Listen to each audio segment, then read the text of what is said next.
അപ്പൊ അത് ജസ്റ്റ് ക്വിക്കായിട്ടൊന്ന് പറയാണ്. ഇടയ്ക്ക് ബ്രേക്ക് ഒന്നുണ്ട്. അപ്പോ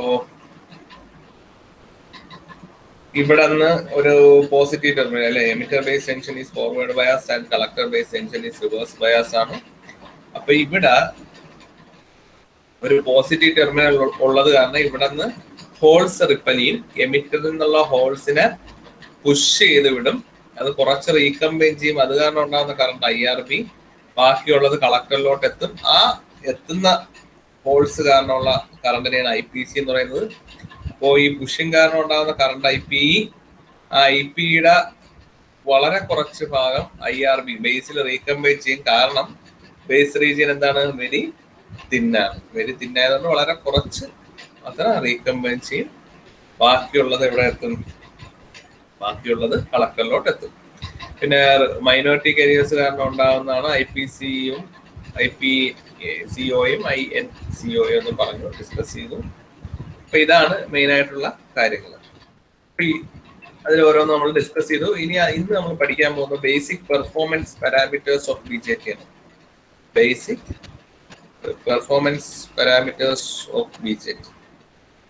ബേസിക് പെർഫോമൻസ് പാരാമീറ്റേഴ്സ് എക്സാമിന് ചോദിച്ചിട്ടുണ്ട്. അപ്പൊ അത് ജസ്റ്റ് ഇക്വേഷൻസ് മാത്രം ഒന്ന് നോക്കി വെച്ചത്. മെയിൻ ആയിട്ട് 3 ബേസിക് പാരാമീറ്റേഴ്സ് ആണ് BJT-യിലുള്ളത്.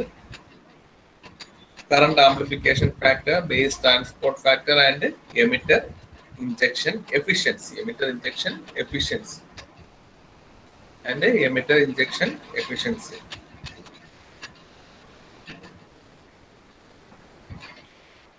ഓക്കെ. അപ്പോൾ ഇതിൽ എമിറ്റർ ഇഞ്ചക്ഷൻ എഫിഷ്യൻസിയുടെ ഇക്വേഷൻ എന്ന് വെച്ചാൽ, എമിറ്റർ ഇഞ്ചക്ഷൻ എഫിഷ്യൻസി എന്ന് പറഞ്ഞാൽ എന്താണ്?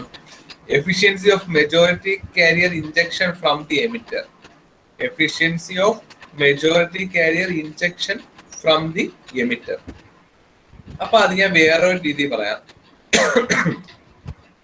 എമിറ്റർ ഇഞ്ചക്ഷൻ എഫിഷ്യൻസി എന്ന് വെച്ചാൽ efficiency of majority carrier injection from emitter എന്ന് വെച്ചാൽ എമിറ്ററില് ഉള്ള മൊത്തം കറണ്ടിൽ മെജോറിറ്റി കാരിയറിന്റെ കോൺട്രിബ്യൂഷൻ എത്ര, ആ ഒരു രീതിയിൽ ഞാൻ പറയുന്നു. അതായത് efficiency of majority carrier injection from emitter. അതായത് എമിറ്ററിൽ 2 കറണ്ടാണ് മെയിൻ ആയിട്ടുള്ളത്. നമ്മൾ ആ ഡയഗ്രത്തിലോട്ട് എടുക്കുക.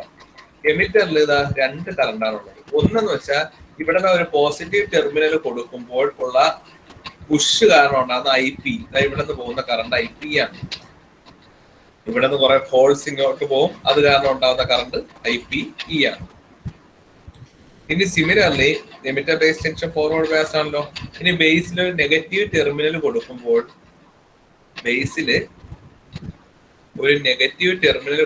എന്ത് സംഭവിക്കും? ഒരു നെഗറ്റീവ് ടെർമിനൽ കൊടുക്കുമ്പോൾ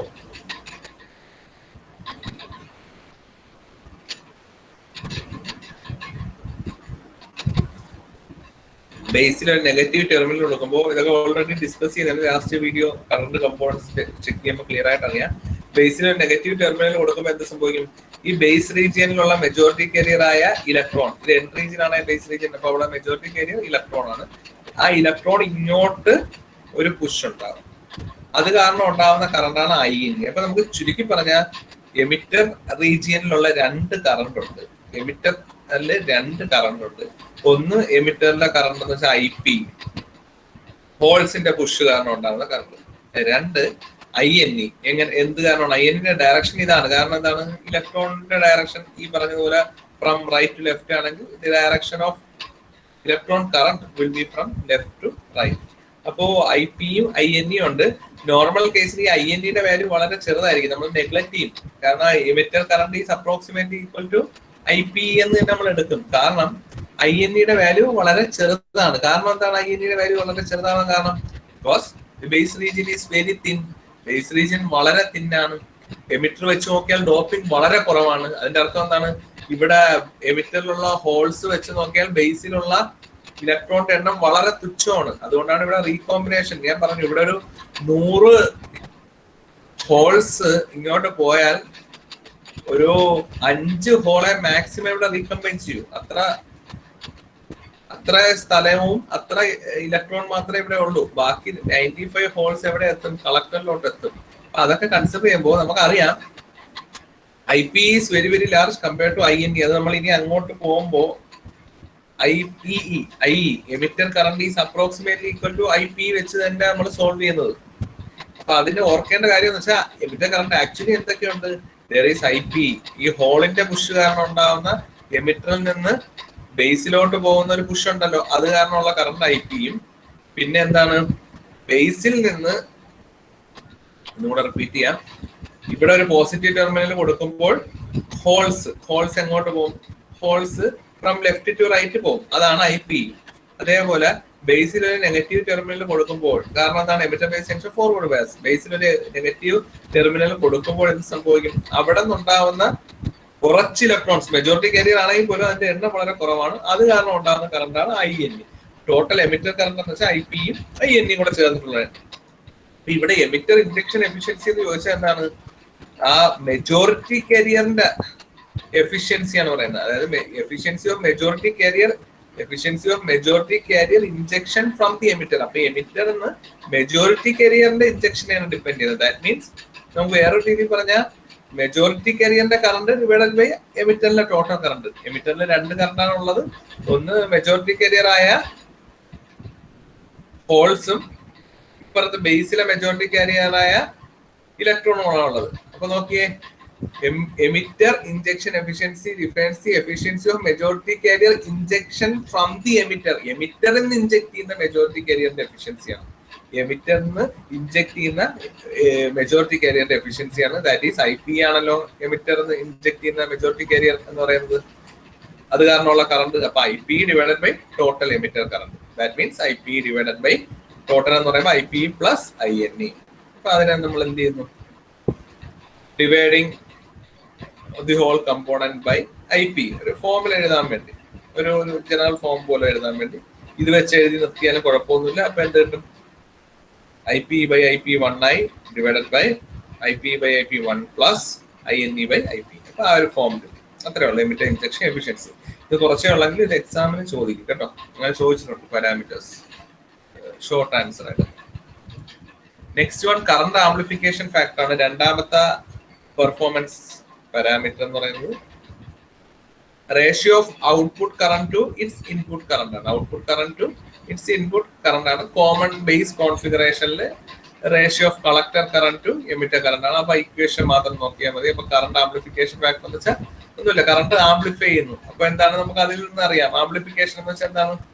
ഔട്ട്പുട്ട് ബൈ ഇൻപുട്ട് എടുക്കുമ്പോഴാണ് ആംപ്ലിഫിക്കേഷൻ കിട്ടുന്നത്. ഇവിടെ കറണ്ട് ആംപ്ലിഫിക്കേഷൻ ആണ്. So the ratio of output current to input current ആണ്. കോമൺ ബേസിലാണെങ്കിൽ നമുക്കറിയാം ഔട്ട്പുട്ട് കറന്റ് എന്താണ്? IC ആണ്, and input current will be IE ആണ്. ഓക്കെ, അപ്പൊ അത് അത്രേ വന്നിട്ടുള്ളൂ. Base transport factor. Base transport factor എന്ന് വെച്ചാൽ എന്താണ്? മൂന്നാമത്തതും ലാസ്റ്റ് ആയിട്ടുള്ള പെർഫോമൻസ് പാരാമീറ്റർ ആണ്. ബേസ് ട്രാൻസ്പോർട്ട് ഫാക്ടർ എന്ന് വെച്ചാൽ it is the effectiveness. Base transport factor is the effectiveness of the base in transporting charge carriers from emitter to collector through the base. അതായത് effectiveness of the base in transporting charge carriers injected from emitter to the collector through the base. അതായത് എത്രത്തോളം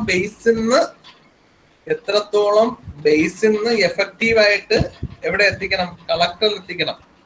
അതായത് base transport factor എന്ന് വെച്ചാൽ ബേസിൽ നിന്ന് transport ചെയ്ത് വിടുന്നതാണ്. ആ ഒരു ടേം, ആ ഒരു ഡെഫിനേഷൻ ഒക്കെ നിങ്ങൾ ഓർത്ത് വെക്കുക. ബേസ് ട്രാൻസ്പോർട്ട് ഫാക്ടർ എന്ന് വെച്ചാൽ ഇൻ എഫക്ട് എന്താണ്? Effectiveness of the base in transporting charge carriers injected from the emitter to the collector. അതായത് എത്രത്തോളം എഫക്റ്റീവ് ആയിട്ട് ബേസിൽ വരുന്ന ചാർജ് കാരിയേഴ്സിനെ കളക്ടറിലോട്ട് ട്രാൻസ്പോർട്ട് ചെയ്തു. വേറൊരു രീതി നമുക്ക് സിമ്പിൾ ആയിട്ട് പറയാം. എങ്ങനെ പറയാം? ഈ വരുന്ന സാധനം എത്ര കുറച്ച് ബേസിൽ റീകമ്പൈൻ ചെയ്തു, ബാക്കി അങ്ങ് കളക്ടറിലോട്ട് പോയി എന്നുള്ളതും പറയാം, ആണല്ലോ. അപ്പൊ ഈ ബെറ്റർ ട്രാൻസ്പോർട്ട് ഫാക്ടർ എന്ന് വെച്ചാൽ എന്താണ്? Less loss of charge carriers in the base due to recombination. അത്രേ ഉള്ളൂ. അപ്പോ ബേസിൽ റീകമ്പൈൻ ചെയ്യാതെ വന്ന സാധനത്തെ എത്രത്തോളം എഫക്റ്റീവ് ആയിട്ട് അങ്ങ് ട്രാൻസ്പോർട്ട് ചെയ്യുന്നു ബേസ്. അതായത് ബേസിൽ റീകമ്പൈൻ ചെയ്യാതെ ബേസിൽ ഒരു 100 എണ്ണം വന്നാൽ എത്ര എഫക്റ്റീവ് ആയിട്ട് കളക്ടറിലോട്ട് അതിനെ കടത്തി വിടുന്നു. 96 വെച്ചാൽ ബെറ്റർ ട്രാൻസ്പോർട്ട് ഫാക്ടർ. 80 ഉള്ളെങ്കിൽ കുറച്ചുകൂടെ കുറവാണ് ട്രാൻസ്പോർട്ട് ഫാക്ടർ. കാരണം എന്താണ്? വന്നതിൽ 95-നെയാണ് ആദ്യത്തെ കേസിൽ പറഞ്ഞു വിട്ടത്. രണ്ടാമത്തെ കേസിലോ വന്നതിൽ 80 എണ്ണത്തിനെ ട്രാൻസ്പോർട്ട് ചെയ്യാൻ പറ്റുള്ളൂ. That means less transport factor. Clear ആയല്ലോ? അപ്പൊ അത് നമുക്കറിയാം. അപ്പൊ collector current is equal to depends on the base transport factor. അത് എന്തിനെയൊക്കെ ഡിപ്പെൻഡ് ചെയ്യും? ഒരുപാട്. ഒന്ന് കമ്പോണൻസിനെ ഡിപ്പെൻഡ്, ഏത് മെറ്റീരിയൽ ആണെന്ന് ഡിപ്പെൻഡ് ചെയ്യും.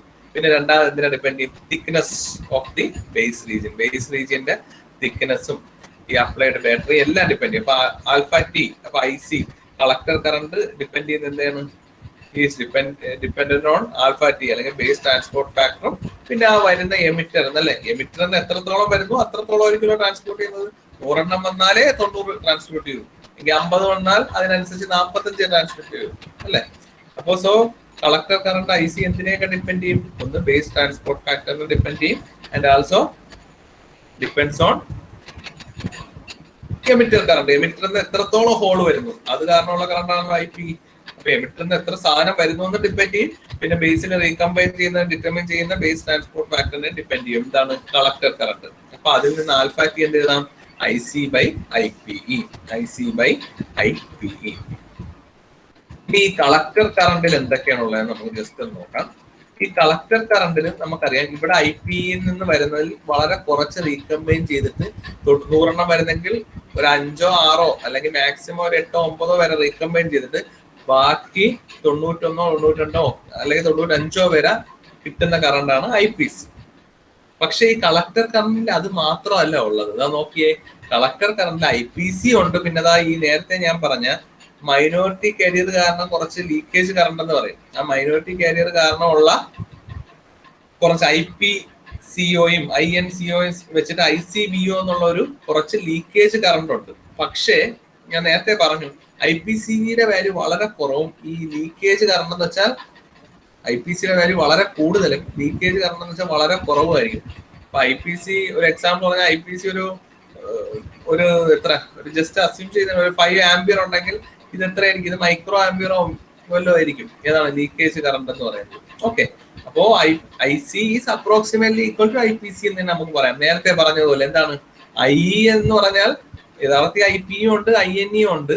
പക്ഷേ നമുക്ക് പറയാം IE is approximately equal to IP. അതേപോലെ കളക്ടർ കറണ്ട് ആക്ച്വലി ചോദിച്ചാൽ എന്തൊക്കെയുണ്ട്? It consist of IPC as well as leakage current കാരണമുള്ള ICBO. ഈ ലീക്കേജ് കറണ്ട് എങ്ങനെ ഉണ്ടെന്നൊക്കെ നമ്മൾ നേരത്തെ ഡിസ്കസ് ചെയ്തതാണ്. ലാസ്റ്റ് വീഡിയോ എല്ലാവരും നോക്കുക. മൈനോറിറ്റി കാരിയേഴ്സ് കാരണമാണ്. കാരണം ഇവിടെ collector base junction is reverse biased ആണ്. റിവേഴ്സ് ബയാസിൽ മെജോറിറ്റി കാരിയേഴ്സിന് റിവേഴ്സ് ബയാസ് ആകുമ്പോൾ മൈനോറിറ്റി കാരിയറിന് അത് ഫോർവേഡ് ബയാസ് പോലെ ആക്ട് ചെയ്യും. അത് കാരണം മൈനോറിറ്റി കാരിയേഴ്സ് ജംഗ്ഷൻ ക്രോസ് ചെയ്യും. ആ മൈനോറിറ്റി കാരിയർ കാരണമുള്ള കറണ്ടാണ് IPCOയും INCOയും. അതിന്റെ വാല്യൂ വളരെ വളരെ ചെറുതായിരിക്കും. സോ നമുക്കറിയാം IC is approximately equal to IPC. ഈ പറഞ്ഞ രണ്ട് അസംഷനും നമ്മൾ ഇനി അങ്ങോട്ടും യൂസ് ചെയ്യും. ഓക്കെ. അപ്പൊ അതിൽ നിന്ന് നമുക്കറിയാം ICക്ക് വരെ എനിക്ക് എന്താ എഴുതാം? Is approximately equal to IPC. അപ്പൊ അത് വെച്ചിട്ട് alpha T is equal to IPC by IP എന്ന് എഴുതാം. അപ്പോ IPC ഡിവൈഡഡ് ബൈ ഇനി എമിറ്റർ കറണ്ട് IP ഉണ്ടല്ലോ. എമിറ്റർ കറണ്ട് IP നമുക്ക് രണ്ട് രീതിയിൽ എഴുതാമല്ലോ. എമിറ്റർ കറണ്ട് ഇവിടെ നിന്ന് വരെയാണ്. ഈ വരുന്ന IP ഇവിടെ നിന്നാണ് IP വരുന്നത്. 1 സെക്കൻഡ്.